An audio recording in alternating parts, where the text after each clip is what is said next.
girls, this is Karen again with Mama Scrapbooks for part 3 of our easy stitching on paper. When we were last in part 2, I was showing you how you could easily take any punch you have and punch out your design and use that as a paper applique. So what I did was I went ahead and I put my flower down and I stitched. I put a hole on the background, a hole on the actual punch. And I wanted to show you here. I'm going to move this up a little bit so you can actually see the 3 stitches that I did. I also was showing you how you could do a cross stitch and basically make a box design, and you're going to just do an X with your stitches. Okay. The next thing I want to show you that I showed on part 1 was how to do beading in your stitching, to incorporate beads on your stitches.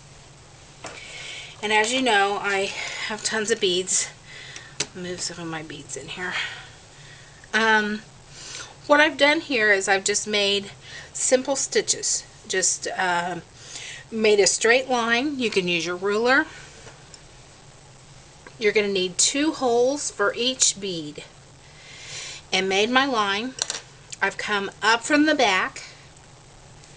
As you can see, I've already done 4 here, just to give you an idea of what it looks like.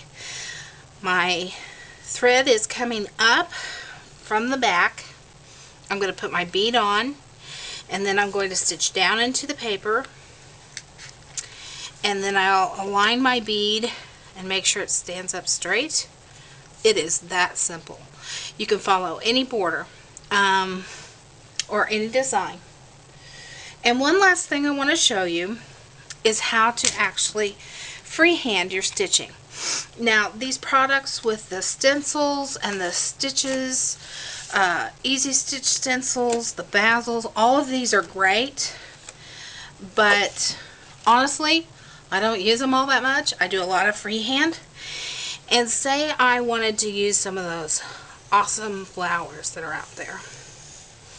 So I would just take my pencil, make a vine design, take my piercer, paper pierce about every 1/4 inch along that design. If you get off a little bit, don't worry about it. Your stitches are pretty forgiving in that you can see that it's a constant stitch. And I would just back stitch this design. Now what I would do, let me grab a flower. After I have that stitched, I would just go ahead and glue a flower in.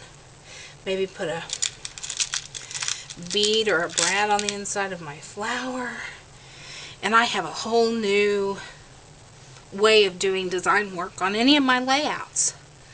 One last thing I also want to show you is I found this at Hobby Lobby. No, Michael's. It's Martha Stewart's. She calls it baker's twine.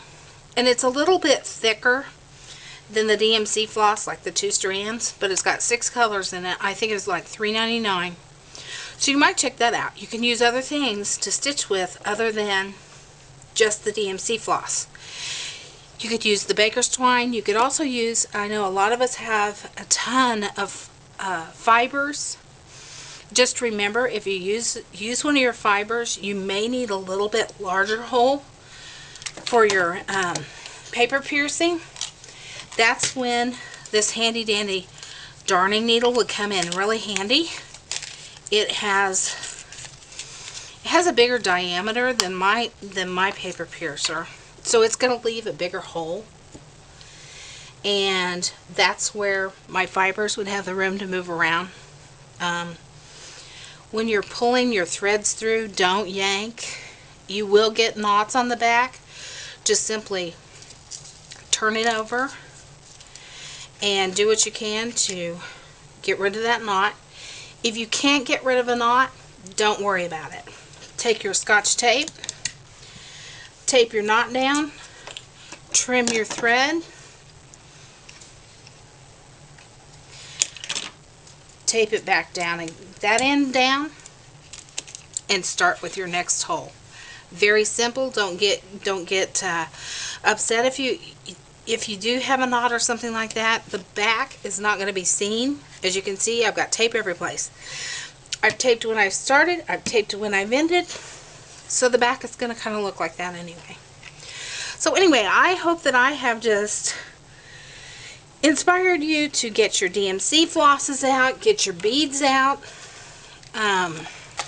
You're only limited by how much floss you have and your imagination. So for now, this is Karen with Mama Scrapbooks. So girls, get to stitching. And I will see you next time on Mama Scrapbooks.